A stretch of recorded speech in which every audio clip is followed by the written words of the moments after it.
All right, we're now recording. So let me make a little announcement I have, and that's why I wanted to be recording now, so in case the other people come in later, they'll be able to hear it if they go back and listen to the beginning of the class.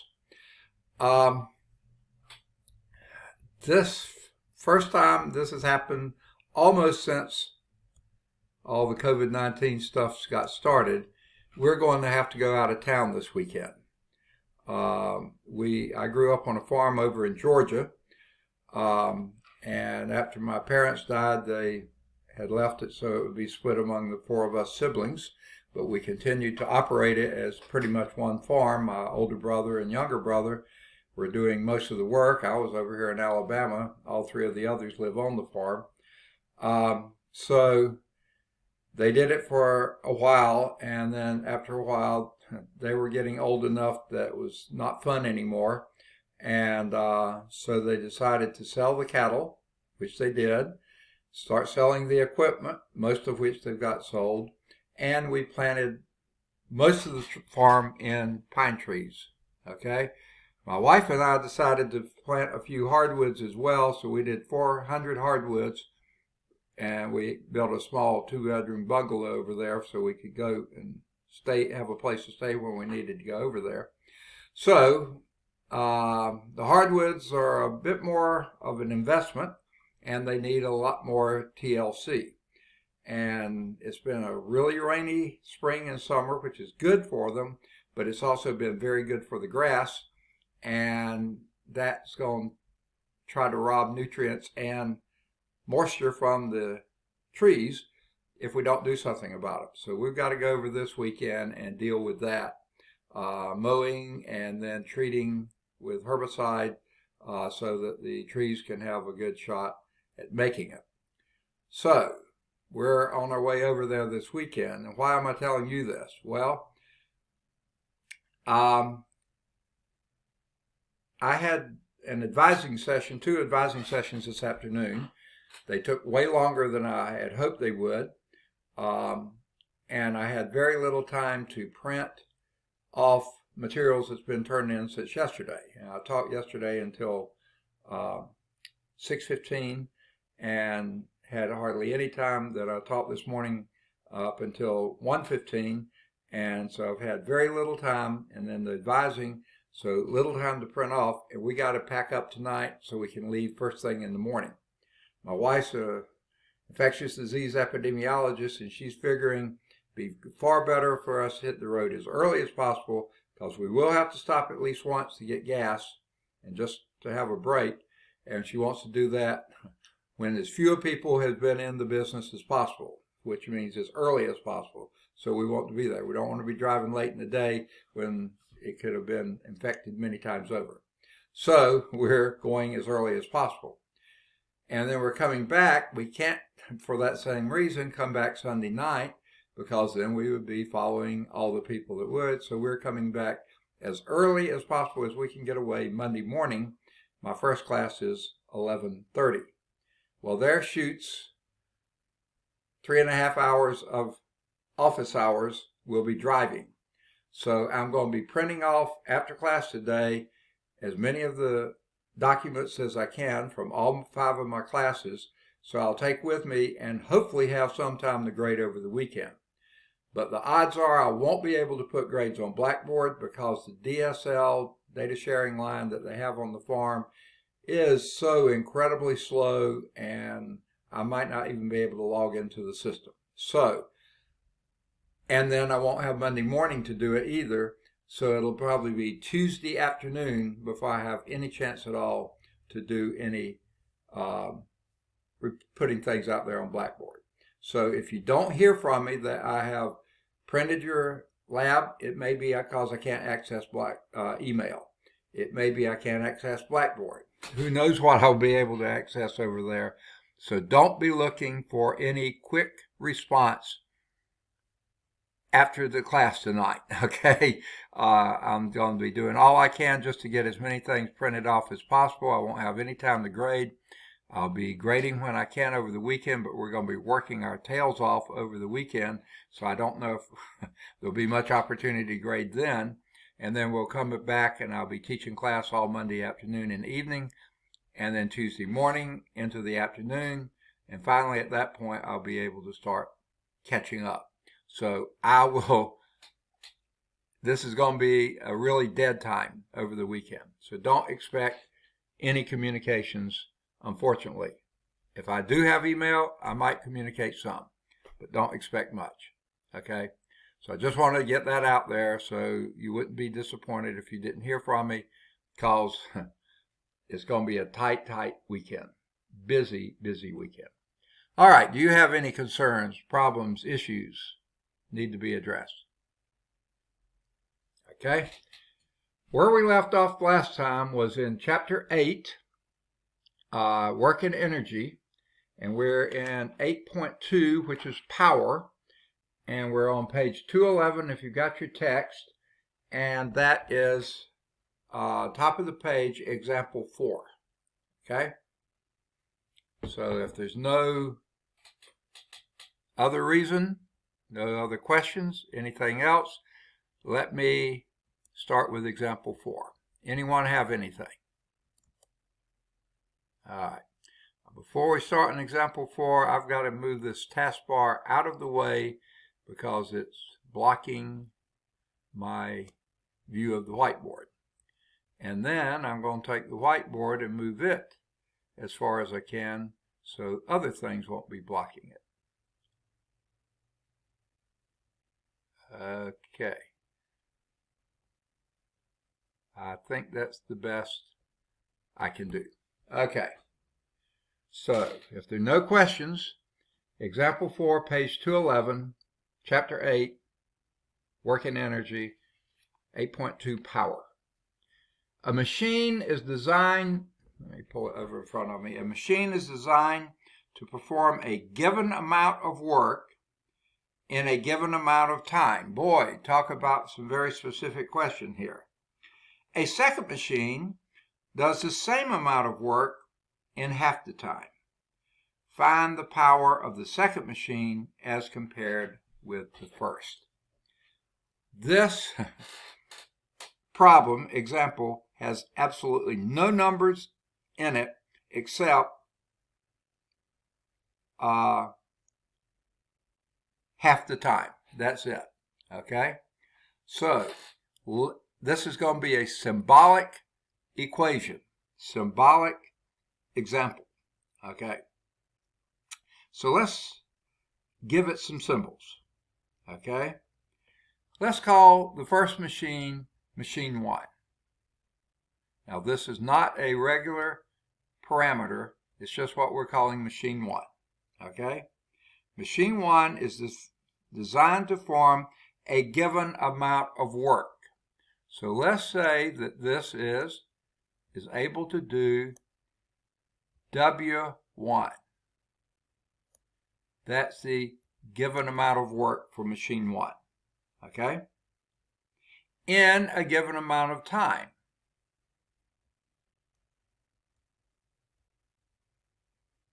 And that will be T1.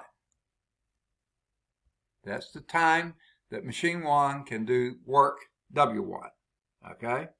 Very symbolic here. A second machine. Let's call that, very creatively, M2. Okay? And M2 can do the same amount of work. Okay? So the amount of work is also W1. Well, since those are the same works, let's lose the subscript. You don't need a sub 1 or a sub 2 because it's the same work. So we'll just call that W. Machine 2 does the same work, W, in its time, T2, but they tell us something about T2. They say it's half the time of T1. So that's T1 over 2. Half the time that it took machine 1 to do the same work. Okay?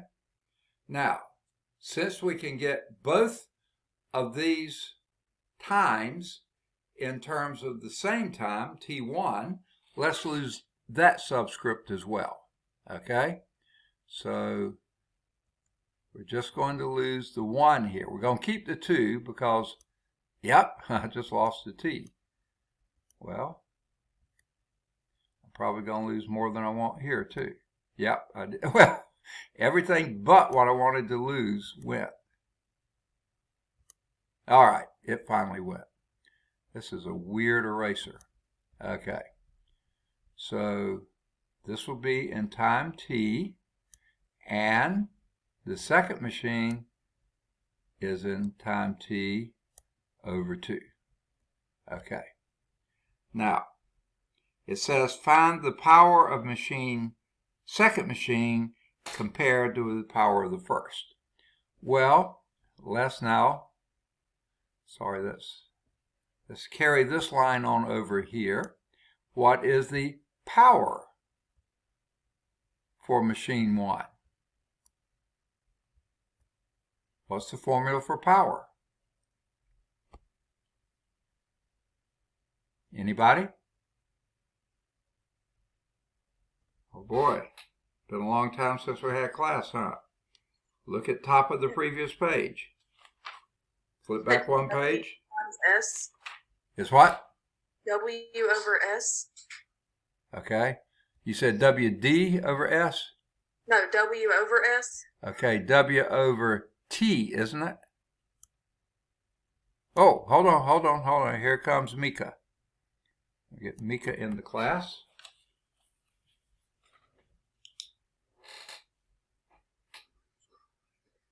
All right, Mika's here. Well, my pen won't right now. It's been that kind of a day. Okay. So Mika's here. Has anyone else tried to join that you've seen? Okay, let me just check. We should have 4 students here.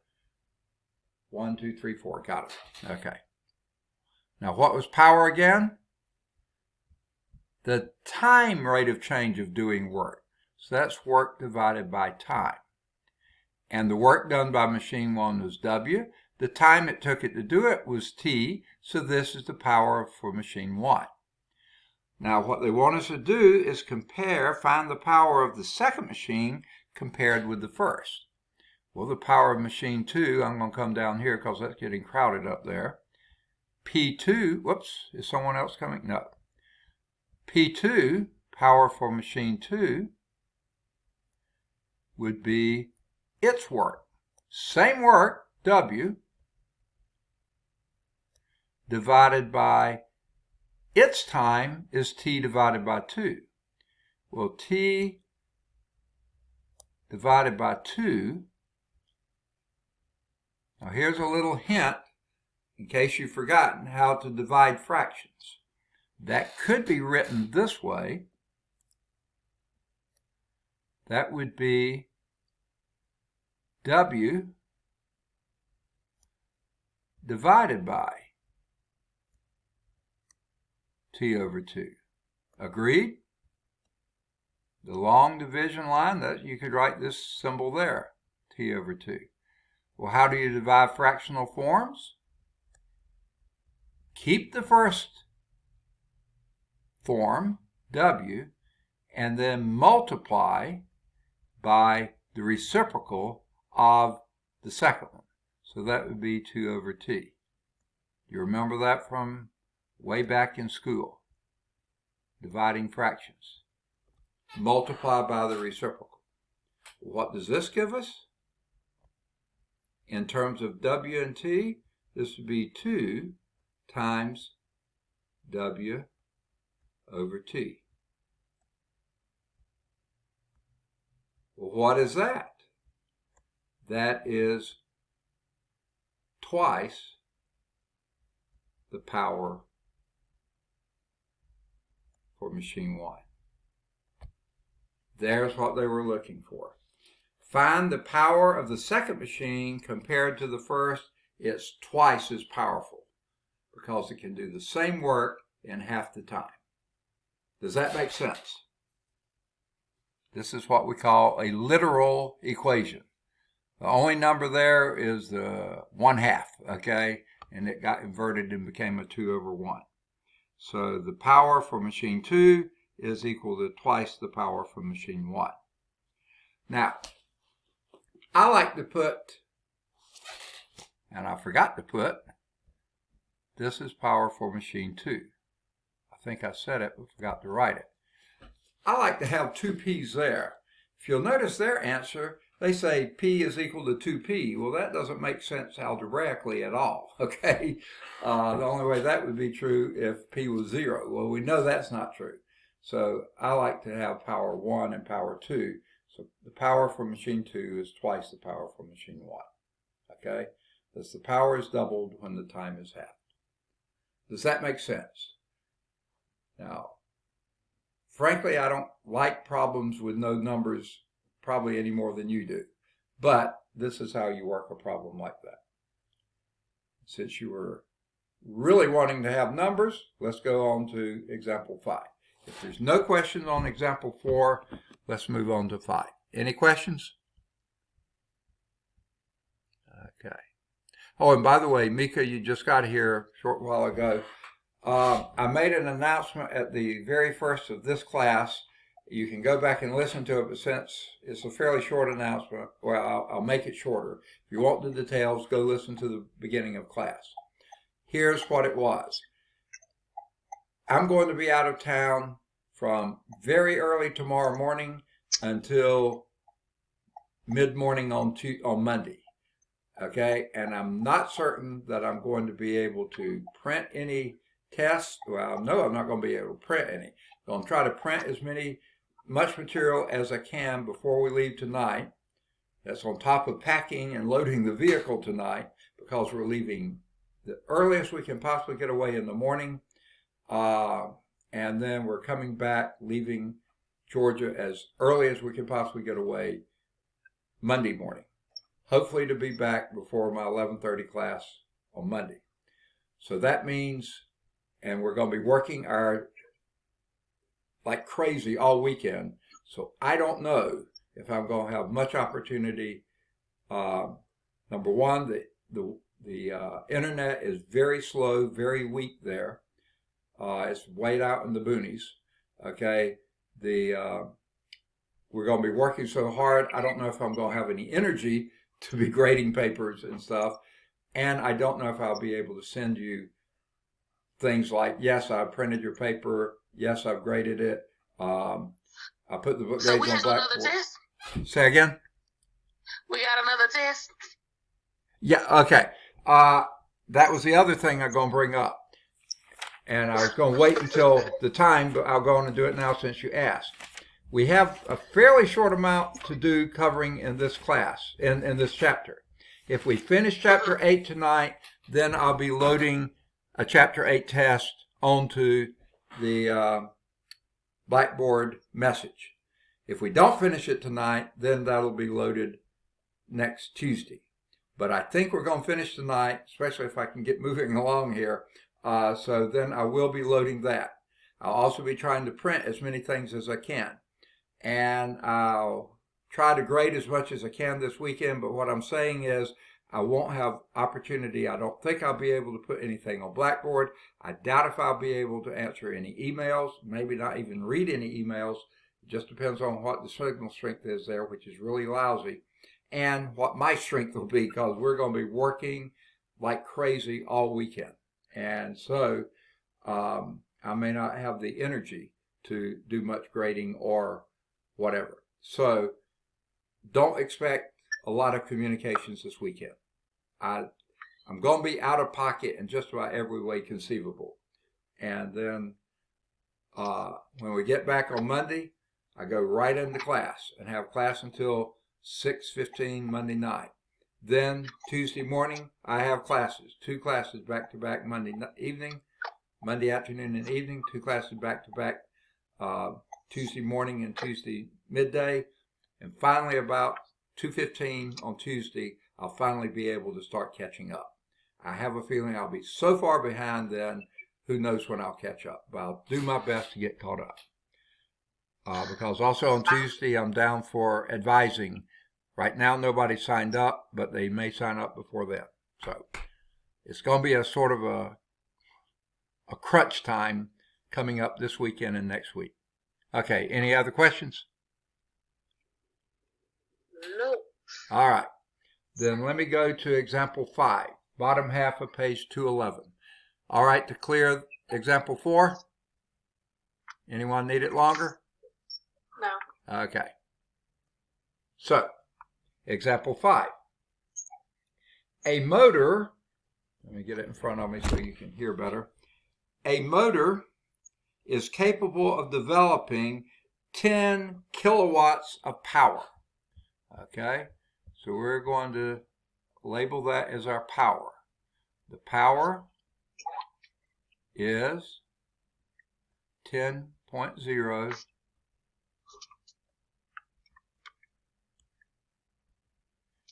kilowatts. The only good thing about the last problem, you sure didn't have to worry about significant digits, did you? Okay, there weren't any numbers in it. So this is 10 kilowatts of power. Now, time out for a moment here. The basic unit for power is watts, right? How many watts is 10 kilowatts? Anyone know? Kilo means what? Hey, Miss Betty. Okay, I think someone's microphone's on that may not want it on. Okay. How many watts is 10 kilowatts? Can anyone tell me? What does the prefix kilo means? Anybody? 1,000. So this will be 10,000 watts. And since our formula is based on the basic unit, let's go on and get this to be 10,000 watts. Now you could have done a train track and figured it out that way, but I thought everybody probably knew what a kilo meant, and that means, so this is 10,000 watts. Oh, that's a terrible W. Okay. How large a mass, so the question here is, how big is the mass? So M is the unknown here. M is the parameter for mass, and that's the thing we're looking for. Okay? How large a mass can it lift? 75 meters. Now what do we call 75 meters?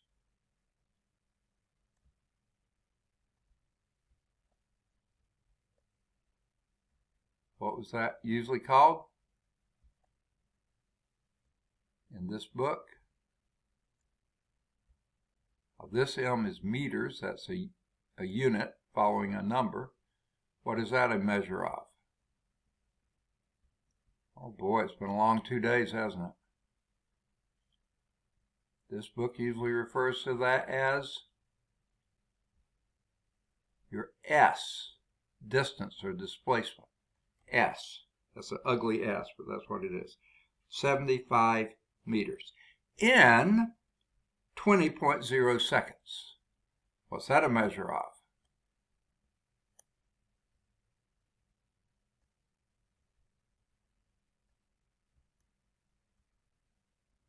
The time. That is time. Very good.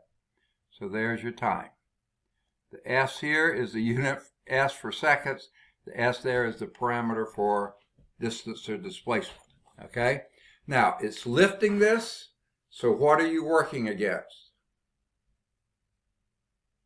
What is the force that you're having to overcome?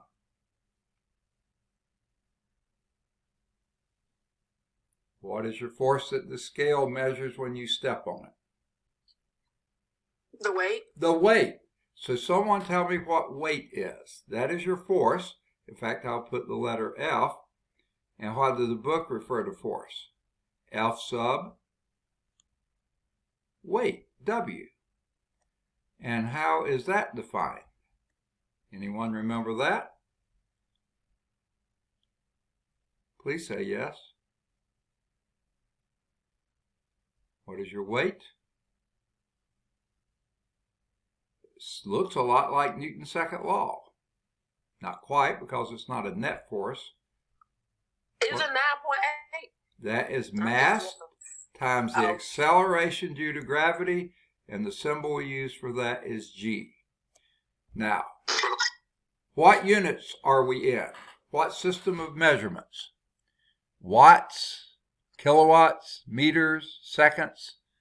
What the unit? SI system. SI system. And what is G in the SI system?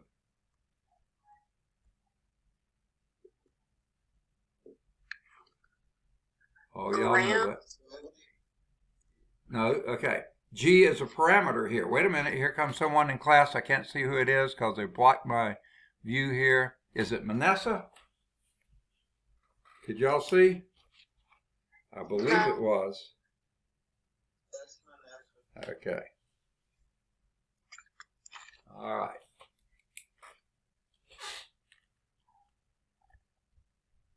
So, M stands for mass.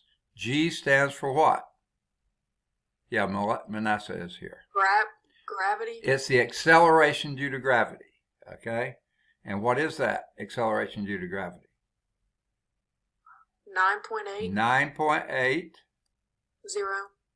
80 to get 3 significant digits, and that's an ugly 8. Okay? 9.80. And the units are meters. This is the unit meter per second squared. That's how you measure an acceleration, meters per second squared, or feet per second squared, or miles per hour per second, or anything such as that. Okay? So this is, and that was originally supposed to have been a parentheses there, and I made it the 9. Sorry about that. Okay, so you could put that in front of the M, and that would make more sense. So that's your force. Okay? And the reason I asked that gives us a place to put the mass now. That's what we're looking for. We know the acceleration due to gravity, we got the force. How is that related to power? What is power? Can you give me a formula for that? You gave it to me earlier. What was that?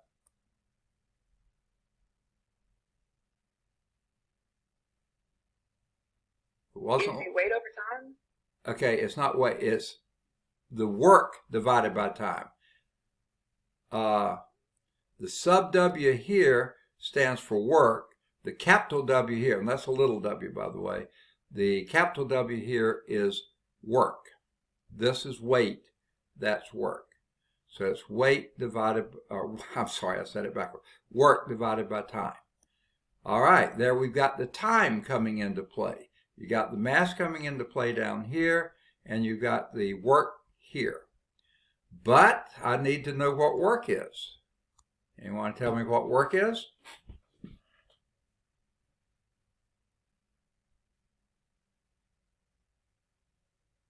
This was from 8.1. What is your work?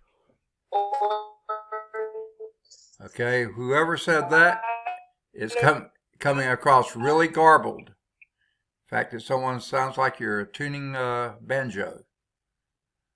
Oh, it's me. Is it, what did I say? Force divided by time? Work? Okay.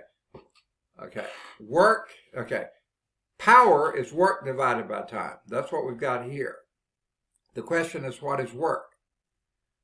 Okay. Don't have to flip many pages back to get that definition. And that is, look on page 202 in the little green box there. Work is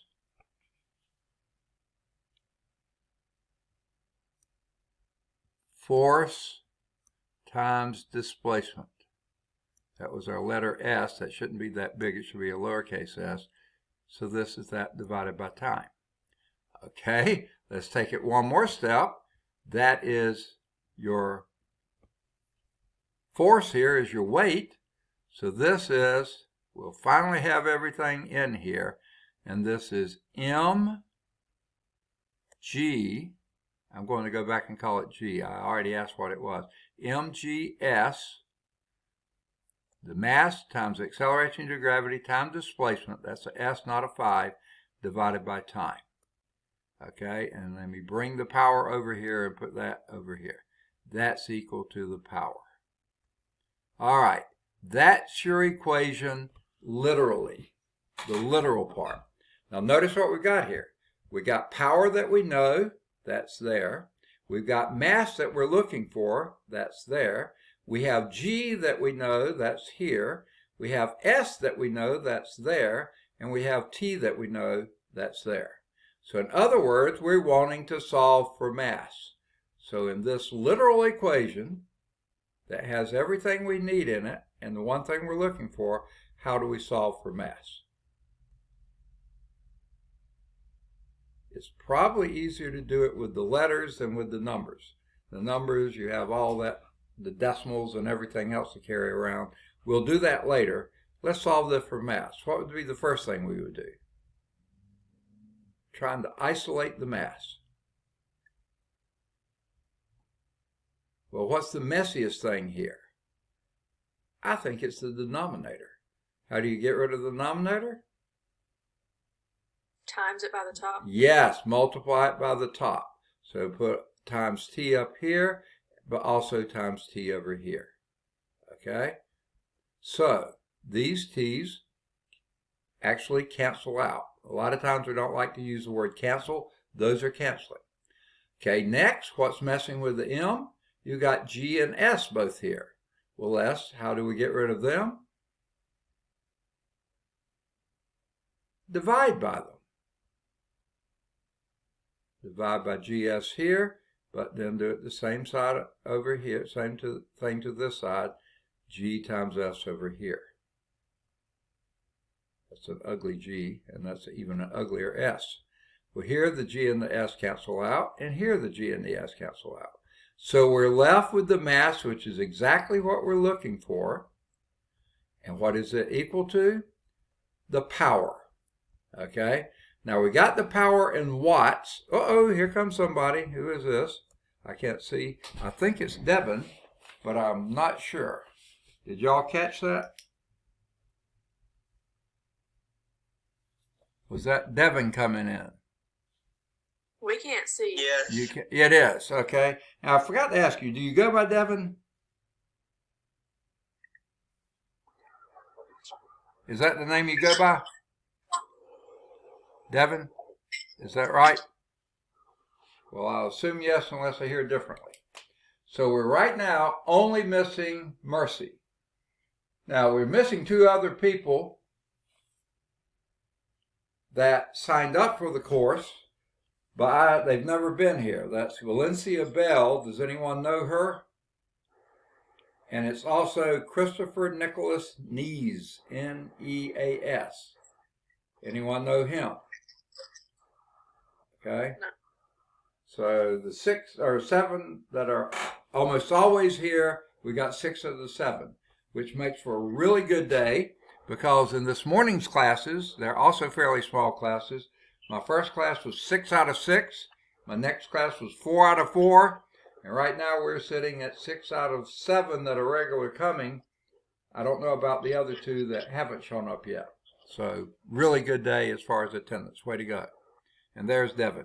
I see you down there. So I assume you go by Devin. Is that right? I assume so. Okay. So Yes, let's... Say again? Yes, I do. Okay, great. And here comes... Oh, Molly must have had to leave and come back again, because I already got Molly here. Okay. Now, let's plug and chug what we know. Well, first, the power... M is equal, okay, here's somebody else. Who's this? Is that Mercy? Mercy me, I think it is. Okay? That means for those regular attenders, we're perfect attendance today too. All 3 classes. Now there's 2 people we haven't seen from the beginning. Valencia Bell and Christopher Nicholas Nees. But except for those 2, perfect attendance. Okay, good deal. I hope that was Mercy coming in. It looked like her name. Yes, it is. All right, good deal. Okay, now we're doing example 5, bottom half of page 211. And since we got everybody here now, I'll try to keep this as short as I can. But my wife and I have to go out of town this weekend. We didn't really want to, but it's almost a necessity. We're going over to the family's farm in Georgia, and it's out in the sticks.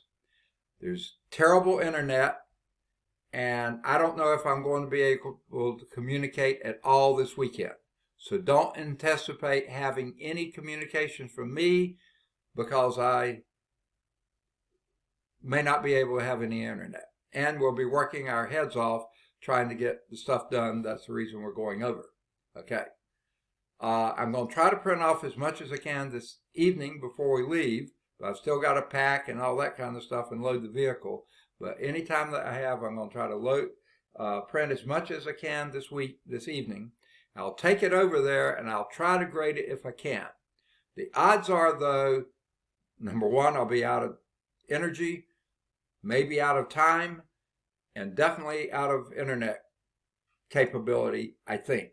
So don't expect to see any results until next week because we're coming back early Monday morning, try to be here in time for my 10:30 class. From Monday on 10:30 until 6:15, I'm in class almost solidly. Then Tuesday, I'm in class from 8:30 until 1:15, almost solidly. So it won't be until Tuesday afternoon I'll be able to start catching up on anything as far as emails or other things like that. So don't anticipate hearing from me this weekend, okay? If you try to get in touch with me, I probably won't see it until I get back on Tuesday, okay? So sorry about that. But just wanted to let you know in case you got frustrated at me for not answering. All right, so what we're doing here is trying to get this example 5, bottom part of page 211 in chapter 8, okay? And what we have done is solve our mass is equal to power times time divided by acceleration due to gravity times displacement, okay? Now, I don't know what this little symbol is here.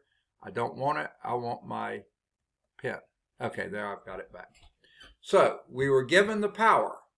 It was 10 kilowatts. We have made it into 10,000 watts. So I'm going to write that down for the power. Instead of P, I'll put 10,000 watts. And what does that bar over that second zero mean? That it's That's a significant zero. These last two are not. You have to have them there to make 10,000, but they're not significant. Now, I don't want to put down watts. I want to break down watts into exactly what it is. Okay? And what is it? It's work divided by time. Work is, you could say joules per second. Time is in second. But a joule is a Newton times a meter. Okay? And a Newton is a kilogram. Meters. Oops, here's somebody else coming in. Who's this? Oh, Manasseh must have had to leave and come back. So hopefully she's back now. So basically what the fundamental units of, there it is. Okay, of power is kilogram, that's mass, meter squared, because it's kilogram meter per second squared is a force. Multiply that by another meter, S, and you've got meter squared. And then you've got per second squared from your acceleration due to gravity, but then you're dividing by time again, so that's per second cubed. Boy, what a set of units. Power is kilogram meter squared per second cubed. Now, don't sweat it if you don't know that. You could use watts if you wanted to. But breaking that down into the individual units, that's helpful, I think. We're going to multiply that by time. Well, our time was 20 seconds. Well, here's the 20.0 seconds. All right, and immediately you can take this second and wipe out one of these and leave just second squared. Okay, now we're going to divide that by, this is a G. If you can't read my writing, get over it. G is, as we told before, 9.80. My pen's not writing. There it goes. 9.80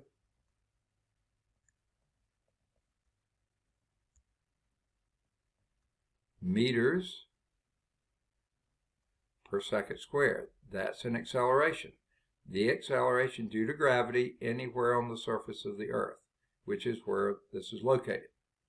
And that's multiplied by your S, which was 75 meters.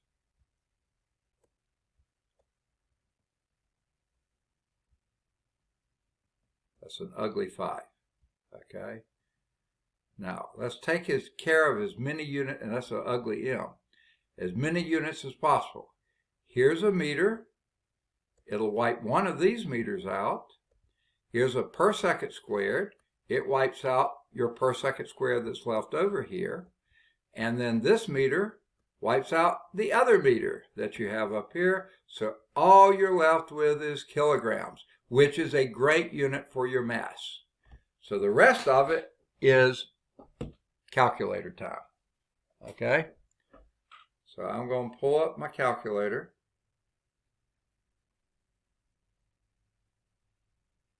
Okay?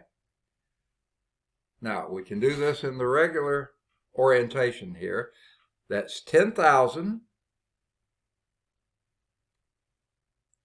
times 20. You don't have to do the 0.0 on your calculator. Now, I'm going to first divide that by 9.80 or 9.8. And whatever answer you get from that, I'm going to divide again by 75. Now, if you wanted to, you could have put parentheses down there, 9.8 times 75, close parentheses, equal. This is just a little bit shorter. Hit the equal sign, and I get, did y'all get that? About 272. And I'm going to stop there because we have 3 significant digits. Now, I forgot to write my 75, and so y'all let me get away with it. Shame on you. That's 75.0 meters.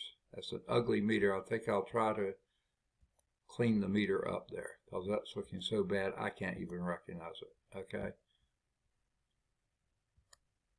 So that's 75.0 meters. Okay. But then that meter had canceled out one of those meters. Okay. So I didn't need it there anyway. So I get 272 kilograms. That's the only unit we have left. I stopped at this after the second 2 because we only needed 3 significant digits. I count to the left, 2, 7, 2, that's my 3 digits. To the right of that is a 0.1, that's less than 5, drop them.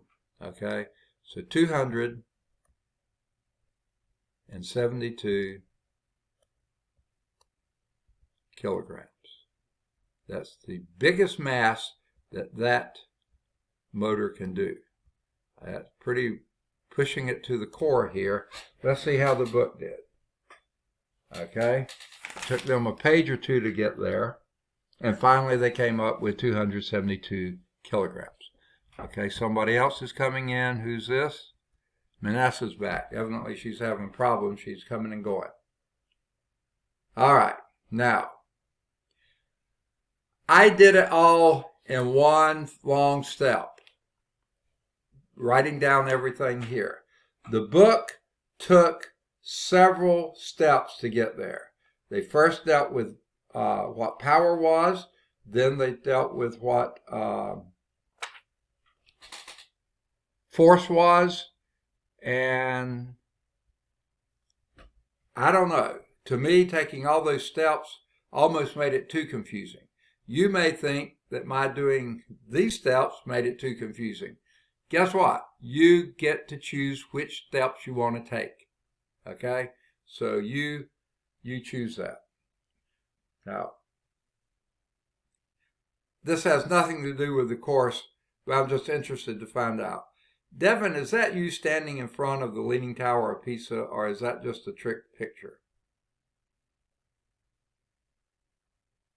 Oh, Devin can't hear me. Okay, never mind. That just sort of bugging me a little. But anyway, we'll go on. You might not be able to see it. That was example 6. Okay? Any questions on that? Is that okay the way you see it? Any questions? If not, No. let's move on to, was that no, you can't understand, or no, no questions? No question. No questions. Thank you. I wanted it that way. Okay. So let's clear the drawing and do example 6. Bottom part of page 212.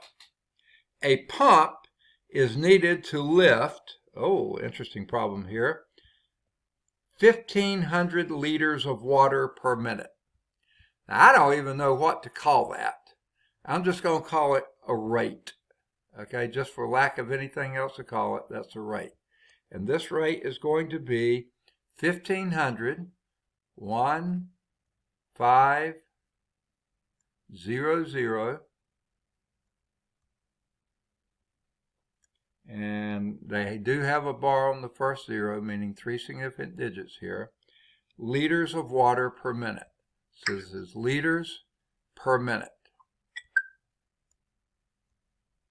Now, it is important that you know that's water.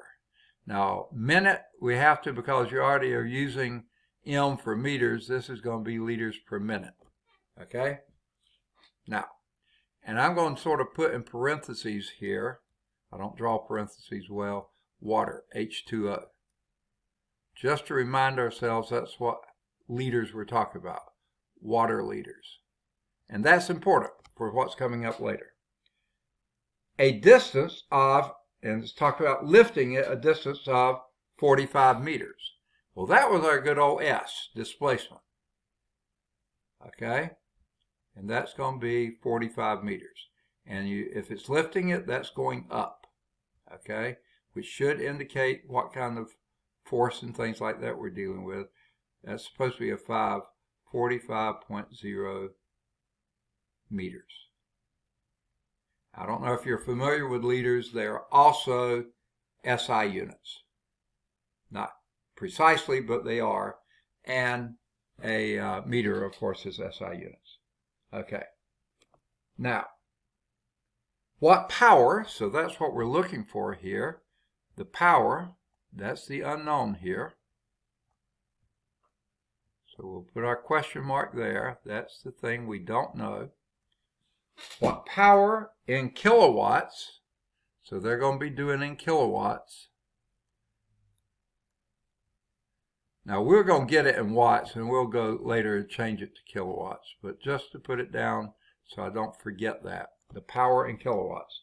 Must the pump be able to deliver? And then they give us a conversion here. And here's what the conversion is.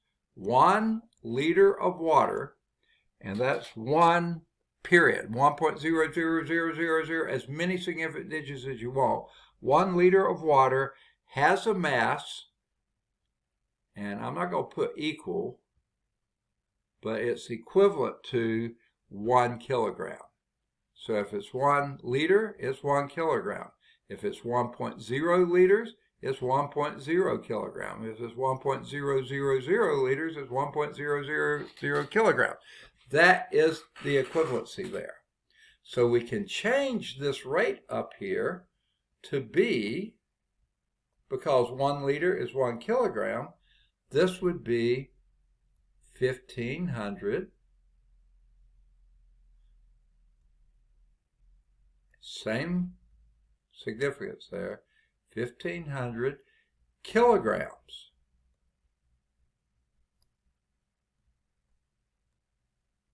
per minute.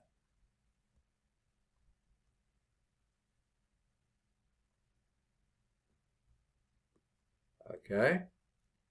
Now, is there anything that seems a little fishy here, a little disturbing about this? Here's a hint. You want the power in kilowatts. Can anyone tell me what a kilowatt is? First, how many watts? Kilo means 1,000 watts. 1,000 watts, okay? But what is a watt measuring? Power, but what are the units for it? Remember, we just went over that. It's a kilogram meter squared per second cubed, not minutes. So we've got a problem here, don't we, Houston? Here we got kilograms per minute, which was originally liters per minute, but we knew a kilogram was 1 liter. So we need to convert this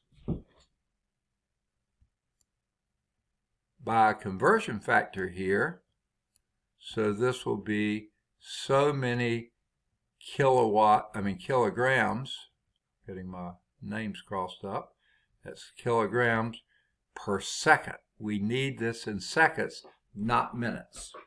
So we're changing from minutes to seconds. The question is, which goes where? The 2 lines here, this is your numbers, that's your units. Always put the units in their place, okay? And don't worry about the numbers yet. We'll get there. Oh, Devin, I guess he had to go out and he's coming back, okay? Now, which unit between the kilograms stay the same, so all you're changing is minutes to seconds. So which unit goes where? Which goes on top, which goes on bottom? Minutes or second? One goes on top, one goes on bottom. You tell me. Anybody? Which unit goes on top, which goes on bottom? The minutes goes on bottom. Okay, well you see minutes is already on the bottom. To get rid of it, you need it on top. You see that? And if you put the minutes on top, then that puts the seconds on the bottom. Is that good? Well, yeah, that's exactly where it needs to be over here. So that's what we need to do. That will cancel out our minutes. But really, before we do that, we need to determine the numbers now. How many minutes in a second or how many seconds in a minute? You should know that. Anybody? Surely you know that. How many seconds in a minute? Yeah. You know it, don't you? Oh, 60. 60. 60 seconds is 1 minute. That's all you're doing with the conversion factor, putting things down that are equal to each other. Okay, now you can cancel out the minutes here, and what you'll have then is 1,500 divided by 60. Well, I'm lazy, so I'm just going to wipe out a 0 here and a 0 there. I basically divided numerator and denominator by 10. And then I'm going to do 6 into 15. Well, that will go 2 times with 3 left over, and that would then becomes a 30, and 6 will go into 30, 25, or 5 times. So that's 25 kilograms per second. That's the rate at which you're lifting the water. Okay. Now, we've still got a little bit of head scratching to do. You're looking for the power here in kilowatts, okay? And I think the way I want to approach this is say, this is, a kilowatt is 1,000 watts, okay? So instead of doing kilowatts, I'm going to put 1,000 watts. Okay, I know it's stupid seeming to put it here, but that's what I want to do. Okay, but what is a watt? We just went over that before. It's a kilogram. That's a pretty ugly K. Kilogram meter squared per second cubed. Okay, remember that? Per second cubed. Because a kilogram meter per second squared is a Newton. a Newton meter, which is multiplying kilogram meter per second squared by another meter, is kilogram meters squared per second squared, but then power is measured in joules per second, so you divide by second again and give you second cubed. So these are the units for a kilogram. 1,000 watts, which is kilogram meter squared per second cubed. Okay? Now, if you think about this, this is kilograms per second. Okay? Now,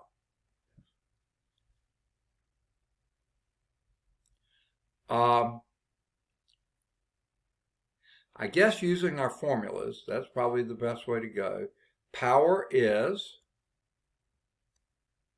just like we've done before, work per unit time. But work is force, which will be your weight, F sub W, times your displacement, S. That's your work, and that then is divided by time because you divided work by time. Well, what's your force?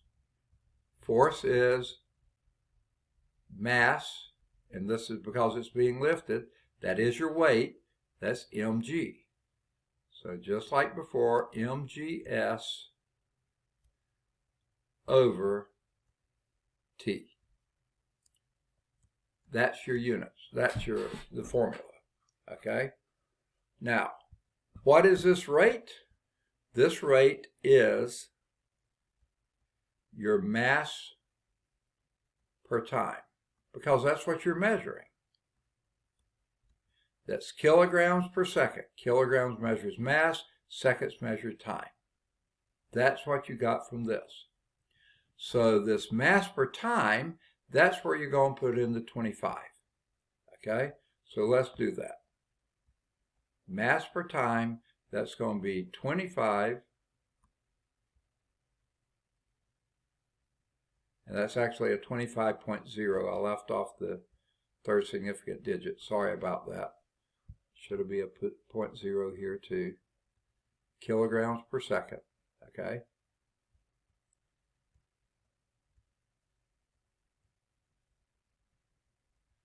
Per second. Times G. Does anyone want to tell me what G is?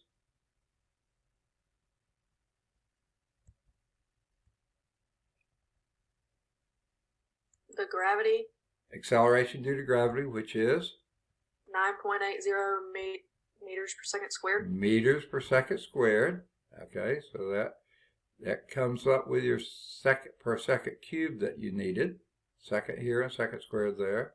And then your displacement S, not to be confused with unit second, displacement S was 45 meters. So that's multiplied by 45 0.0 meters. If I could write. Okay, that's ugly. All right, I think we may have it. There's nothing in the denominator but the units second cubed, which is exactly what's in the unit here. So this gives us, get my phone activated again. All right, 25 kilograms per second times 9.80. I'm just going to do 9.8 meters per second squared times 45. I'm not going to put 0.0. The calculator doesn't care. And then hit equal. And that gives us, did y'all get this too? 11,025 watt units. Kilogram meter squared per second cubed. That was what a watt was, right? But it wants it in kilograms, so this answer is, I'm going to put all the digits here, even though I know I'm not going to keep them all. That answer, when I multiplied those out, gave me 11,025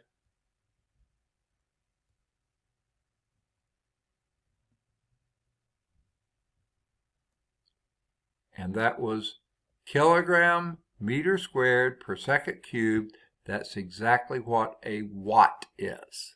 Okay, so that would be watts. There it is. Can't find it. That would be watts. But they want the answer in kilowatts. So how do we get that in kilowatts? Kilowatt is a bigger unit than watts, so we need a smaller number here. What number would that be? Kilo means 1,000, so you would move it 3 places to the left, and that would give you 11 point. We need that third significant digit. The third digit here is a 0. Look to the right. That's a 2. Throw it away. We don't need it. So 11.0. And because that follows your decimal place, that's significant. And that would now be kilowatts. Oh, that's an ugly W. And let's see what they got. Oh my goodness. They got 11.0 kilowatts. Any questions on that? That's a sort of a different kind of problem because they gave you something we haven't had before, liters per minute, but then they told us that was the same as kilograms. A liter is a kilogram, so that's a kilogram per minute. Well, that's a mass per unit time. But it was in minutes. We needed it in seconds, so we had to convert from minutes to second, and that gave us, and we did our conversion just like always, and that gave us 25.0 kilograms per second. That's our mass per unit time. So in our formula here, which is power is equal to work per unit time, which is force times displacement per unit time, which is mass times acceleration due to gravity times displacement per unit time. The mass per unit time was this entity here, so we put that as a 25.0 kilograms per second. That covered this. Then all we had was our 9.80 meters per second squared and our displacement of 45 meters. Multiply those two together, you get it in watts, okay? Kilogram meter squared per second cubed, that's a watt. And you wanted it in kilowatts, so you move your decimal 3 places, then count off 1, 2, 3 places, look to the right. It's less than 5, throw them away. So it's 11.0. The 0 is significant, okay? 11.0 kilowatts. Any questions on that? All right. Homework exercises here would be in 8.2, any of the odds. I'd say do either 1 or 3. Up to you, okay? Then do any of the odds 5 through 23. There's a whole lot of them there. Pick the ones that you are most interested in. And then on the next page, try to do 25. Okay? So that's our homework there. I was just looking to make sure there's no angles in that. I don't see any angles, so I think we're in good shape. Now, 8.3 is dealing with energy. Now, I can't remember, because some of you have come in. I don't remember if I even asked it today or not. Do all of you have books yet, or some of you still waiting or not having books? Let me know. I have a book. Does anyone not have a book? Everybody has a book, right? Okay. Well, I don't feel as much urgency to write everything down, but I'm going to still write down some of the more important things. So here we go. I'm going to clear the drawings here. I hope nobody needed it anymore. And this time I'll go to the text. Okay? And I'll start the text here. Now, energy is defined as the ability to do work. Whoops. A good definition of energy, the ability to do work. Okay? Like I said, this weekend we're going to be working and working and working. At the end of the day, I may not have enough energy to do any more work. So that's what this is doing. Now, notice energy is work. If you break it down that way, the ability to do work, how much work can you do? That's your energy. So guess what? Energy and work are measured in the same units. Okay? Excuse me. There are many forms of energy. Okay? They list a few here. Mechanical energy. We're going to talk about that a little bit later. Electrical energy. We're not going to get into that too much. You may have to in diagnostic medical sonography, but that's another issue. Thermal energy, that's the energy dealing with heat, okay? Fluid energy, that's an unusual term. Chemical energy, that's the energy that's exhibited in chemical bonds. We're not going to get into that much. Maybe you will in diagnostic medical sonography, I don't know. Atomic energy, well, that's what runs nuclear power plants, okay? And the sun, by the way, is a huge nuclear power plant. And then, oh, here's a good one, sound, acoustic energy. That one I'm sure you'll be delving into, okay? Now, let me give you the definition they do here of mechanical energy. The mechanical energy of a body or a system is due to, number one, its position, number two, its motion, or number three, its internal structure. Okay, we're not going to do that much with internal structure, so basically we are going to deal, well, in a roundabout way we will.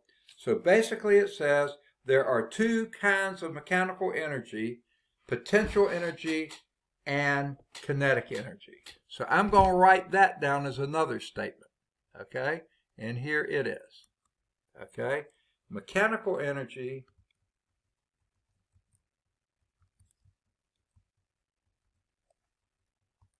is, I'm going to go on and write the definition, the sum of potential, oops, I don't need a capital, potential and kinetic energy. Okay, that's what mechanical energy is. It's the sum, it's made up of potential and kinetic energy. Okay, mechanical energy is the sum of those two. Now, I said we weren't going to get into the internal part. The internal part of that goes into potential energy, okay? As in chemical potential energy, electrical potential energy, those are all internal parts, okay? Kinetic energy is the energy of motion, which we're going to get to next. So let me hold off on that and give you that. What is potential energy? Okay. Potential energy, can't get my fingers on the right keys, is the stored energy of, well, my space key is not working well, okay, is the stored energy of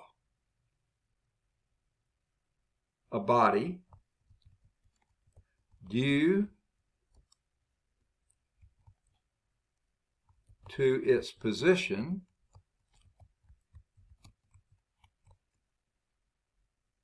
no, I'm sorry, I got on the wrong line.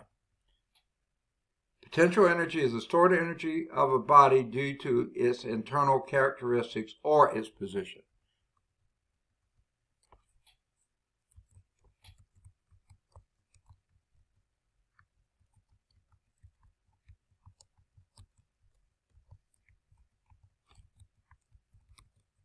Okay. Sort of a long, involved definition there.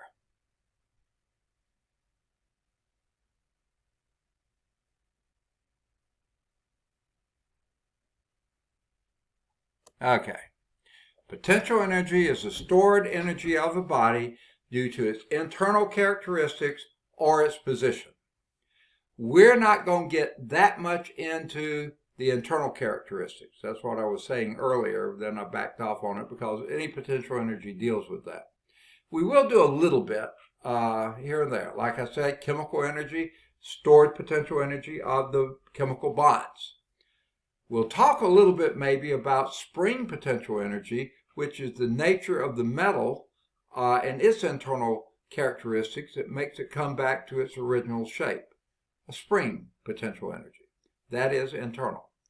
It also has to do with position, and we're going to be talking largely about position, and that's position relative to gravity. We call that gravitational potential energy. Okay? Now, kinetic energy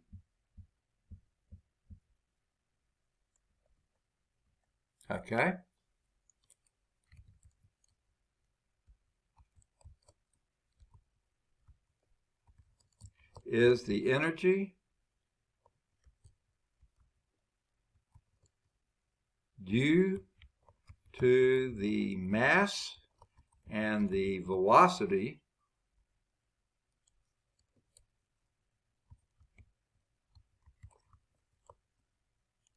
of a moving object. Okay. Again, sort of a mouthful here. Kinetic energy is the energy due to the mass and the velocity of a moving object. Okay. In simpler phraseology, kinetic energy is the energy of motion. Okay? The energy of motion. Potential energy is usually the energy of position. Okay? It can be internal characteristics, but largely position. Okay? That's what we're going to be dealing with. So, what do we mean? And they're just sort of all over the place in their definitions here. I'm doing them the way they show up in the book. What do we mean by internal potential energy?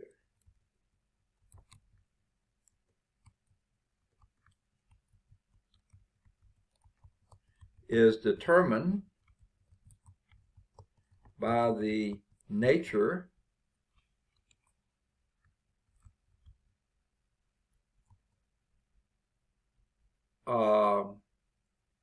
or condition of the substance. Okay, and then they give the examples. I'm just going to stop right there. Okay, I've already mentioned several of these. I'll read them to you again, but I'm not going to type them in. Okay, again, a lot of words here. Internal potential energy is determined by the nature or condition of the substance. Internal, as opposed to positional potential energy. Okay, so for instance, gasoline, stored chemical energy. Compressed spring, the energy of the bonding between the metal molecules, okay, or whatever your spring is made out of. Or a stretched rubber band, again, the nature of the characteristics of that object, okay. Internal characteristics. Now, I think the last one, I sure hope so anyway, is gravitational potential energy. That's the one we're going to be largely dealing with.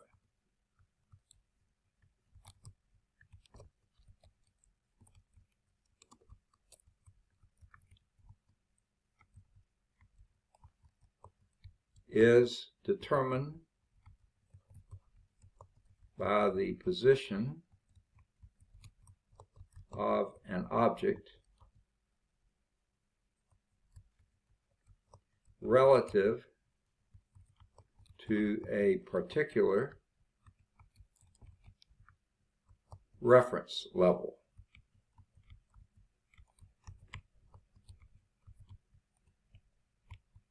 I'm not going to give you the example. I'm not going to type the example. I'll read it to you. I hope I typed that right, correctly. Okay, let's stretch that out.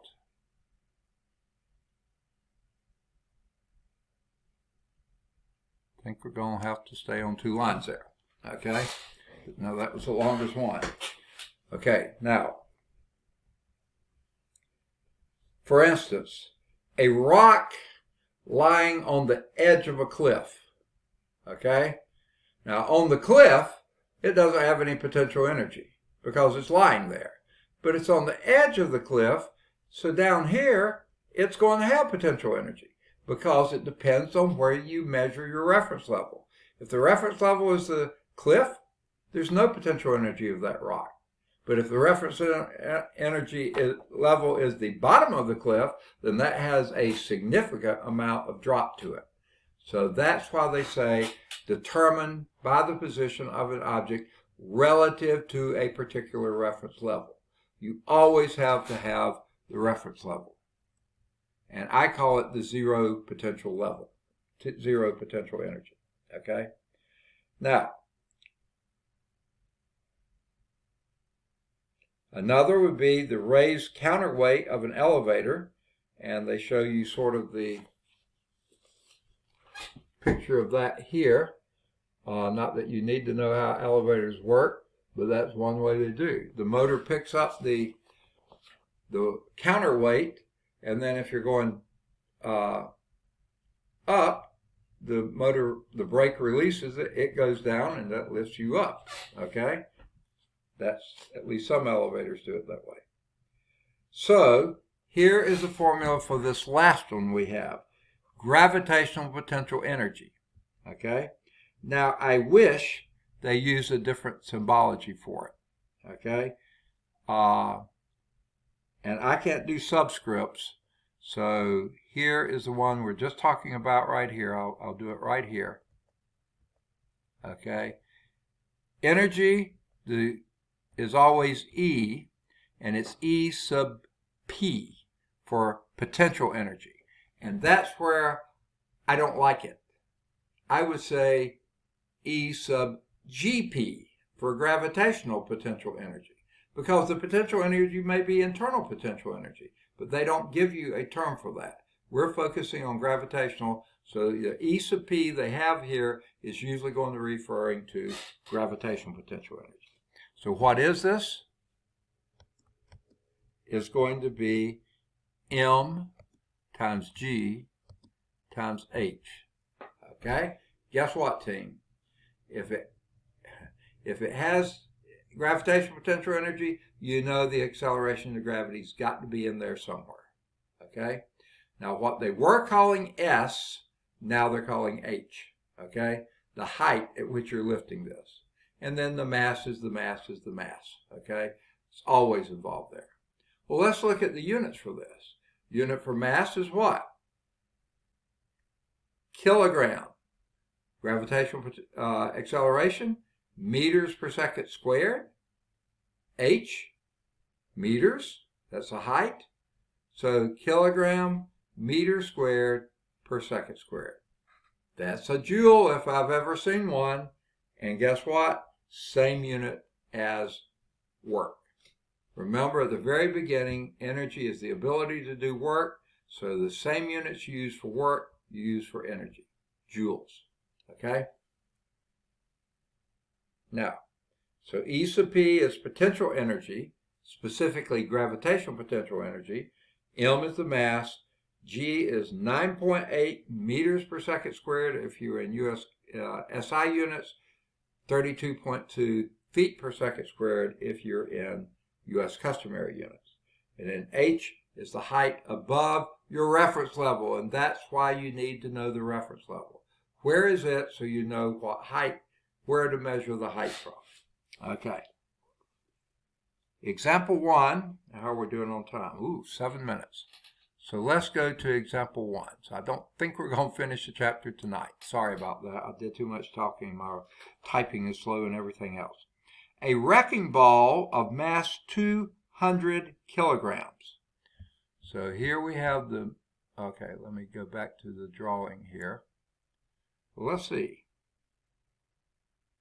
I could actually type that, couldn't I? Okay, so let's do it in typing. I haven't been doing this, but I think we can here.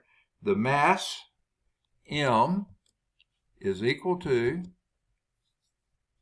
200 kilograms. Okay, now what I can't do here is the overstrike. So I'm going to do it here. The second zero is significant. 3 significant digits there. And it's poised or held 4 meters above a concrete platform. Okay, so let me sort of draw, well, if all of you got books, what it sounded like you did, I'm going to let you look at the pictures. There's your picture, okay? The wrecking ball is held 4.00 meters above the top of a concrete platform. The concrete platform is 2 meters high, okay? So there's your story there.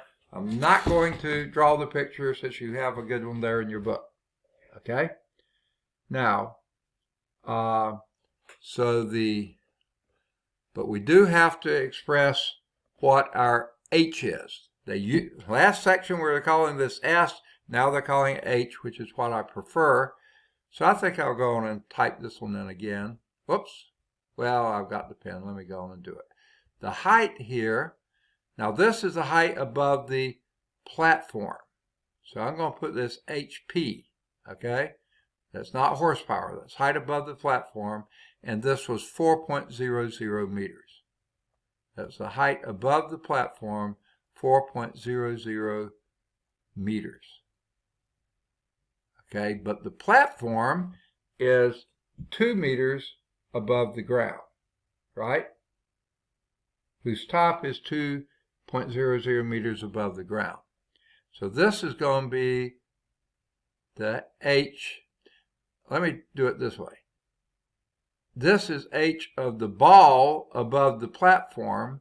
This is H of the platform above the ground. So that's what these says. This is ball above the platform. This is platform above the ground. That is 2.00 meters. Yeah. Well, I get my decimal in there. 2.00, that's ugly 0 meters. Okay. Now, the A part of your question here.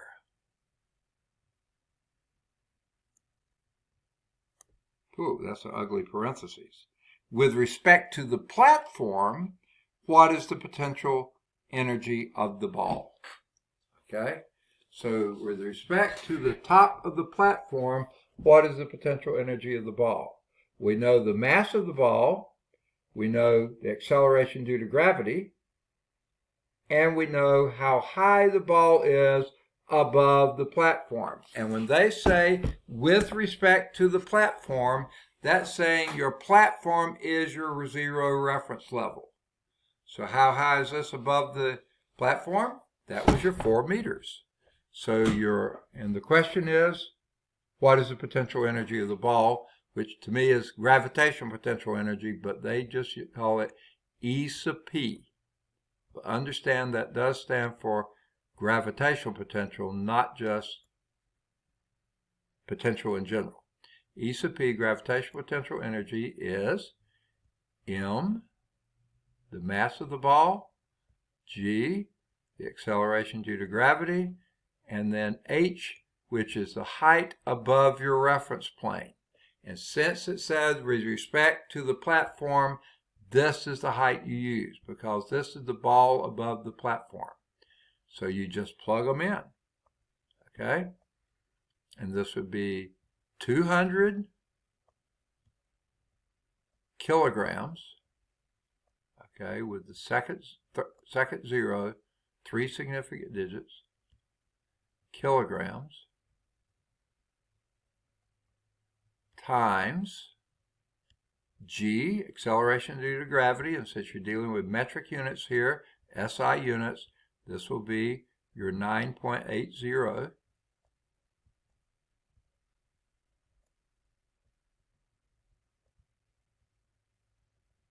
What unit?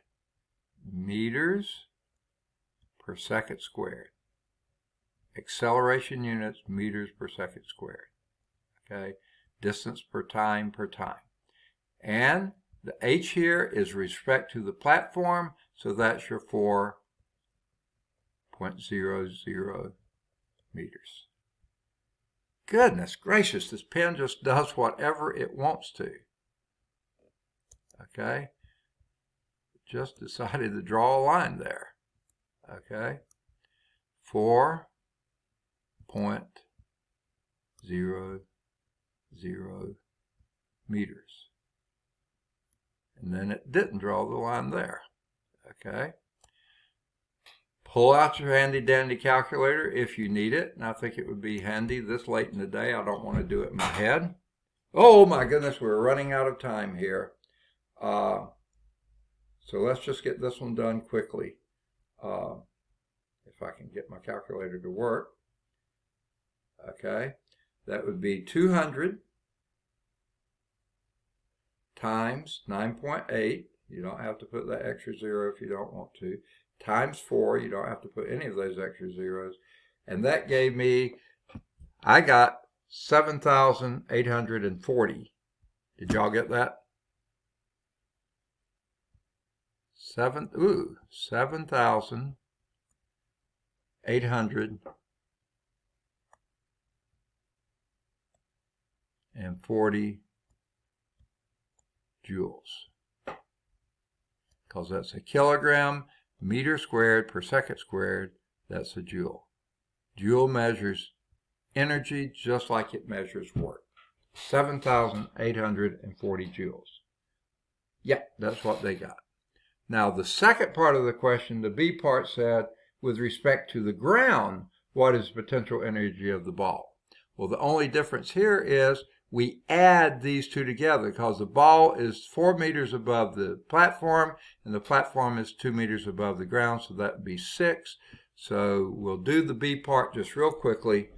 That would be 200 kilograms times 9.8, just like before, times, but this time it's 2 plus 4, which is 6. And that gave me 11,760 joules. But that's too many digits, okay? So the B part here, when you use 6 as your height, that would be 11,000. Now, the third digit here, 1, 1, those are 2 digits. The 7's the third digit. Look to the right, that's a 6. That's greater than 5. So you round that 7 up to an 8, and then put the rest of those 2 insignificant digits to be 0. So it's 11,800 joules. Now in both of those answers, if you didn't like to have that big a number, you could go with a smaller number, a bigger unit. That would be 7.84 kilojoules or 11.8 kilojoules. I think they left it in joules. Yeah, 11,800. Okay. Unfortunately, we ran out of time. In fact, we went 3 minutes over. But guess what? I'm going to be kind to you and not charge you any extra tonight. So we'll pick up on page 215 with kinetic energy next time. Okay, with kinetic energy, then we'll talk about conservation of energy, and that's the alternate energy sources. That's going to be real quick, nothing quantitative there. All right, any questions? I know we sort of rushed at the end. Any questions? No. All right, well, have a good weekend. Of course, working on physics problems will make it a good weekend, won't it? But be safe also. That's something we're going to be paying attention to, is trying to be as safe as possible because we will be on the road. So keep it safe. Take care. Any questions at all? No. All right, good deal. Then we'll see you on Tuesday. I'll probably be exhausted, but you're probably used to that. Okay. So take care. I'm going to stop the sharing now. Never did get to that next figure. I'm going to end the meeting. If there's no more questions, we'll end the meeting for everybody. Take care. Have a good weekend.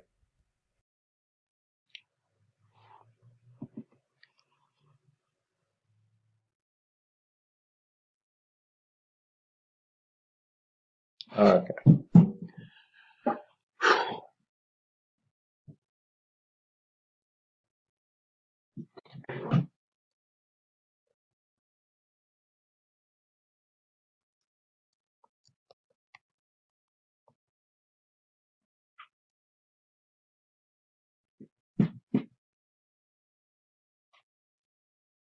Twelfth is Friday.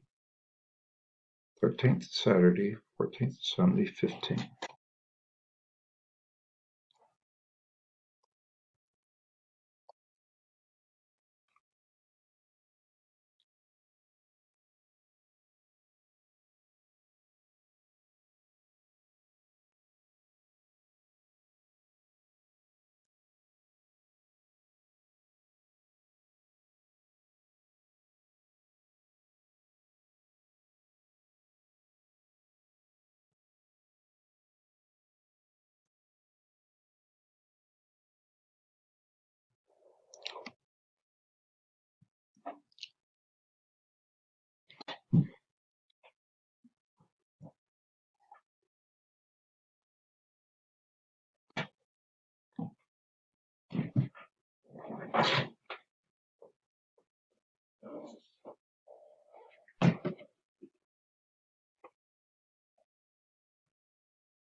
Ooh.